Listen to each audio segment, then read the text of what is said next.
Titan के साथ business update ठीक ठाक दिख रहे हैं। सालाना आधार पर कारोबार में 25% की ग्रोथ है और FY25 में कुल 75 नए स्टोर जोड़े हैं। यहां से देखिए फेस्टिव बाइंग भी आने वाली होगी, अब गुरुवार मान के चल रहे हैं। टाइटन का शेयर आपको कैसा लग रहा है? और मान लीजिए हम कंजम्पशन बास्केट को थोड़ा सा और ब्रॉड कर दें तो कुछ और शेयर्स जो आपके रडार पर होंगे जहां पर आपको ग्रोथ दिख रही होगी, उसके नाम भी आप ले सकते हैं सर। बहुत बहुत धन्यवाद अभिषेक, आपका सभी को प्रणाम और शुभ प्रभात हमारे तरफ से। अभिषेक, हमारा नजरिया बाजार को लेकर के 3 साल हो गए हैं। 3 साल ईटिन हाउस स्वदेश को भी हो गए और जब से चैनल शुरू हुआ है हम आपके साथ जुड़े हुए हैं। और जब कभी भी पिछले 3 सालों में इस प्रकार की परिस्थिति, जियोपॉलिटिकल सिचुएशन को लेकर के या फिर बाकी अन्य परिस्थितियों लेकर के खबरें आती है और बाजार में गिरावट आती है, तो बाजार में खरीदारी का बहुत बड़ा मौका आता है। ये राय हम निरंतर दे रहे हैं और आने वाले भविष्य में भी देंगे।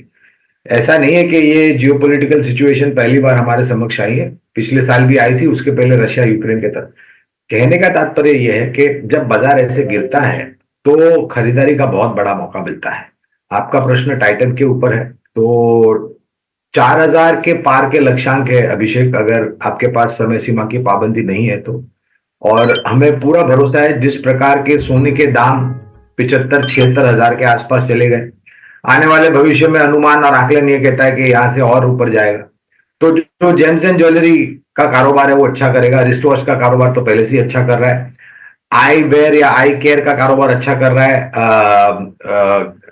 बाकी 2-3 कंपनियां जो अधिग्रहण की है, कैरेट लेन जैसी कंपनियां का अधिग्रहण किया, वो योगदान बैलेंस शीट पे दे रहे हैं। और एक्सेसरीज का कारोबार अच्छा कर रहा है। समीकरण अगर आप हमें पूछते हैं तो ये सभी अंदेशे जो हैं वो सकारात्मक अंदेशे दे रहे हैं। इसके अलावा सैंको गोल्ड करके एक कंपनी का आईपीओ आया था कुछ समय पहले, तो उस आईपीओ में हमने निवेश की राय दी थी। वो भी एक अच्छा परफॉर्मर रहा है, अगर मैं वो आईपीओ नोट को आधार, क्योंकि तभी जब आईपीओ आता तो लंबी अवधि के लिए निवेश की राय दी थी आईपीओ में।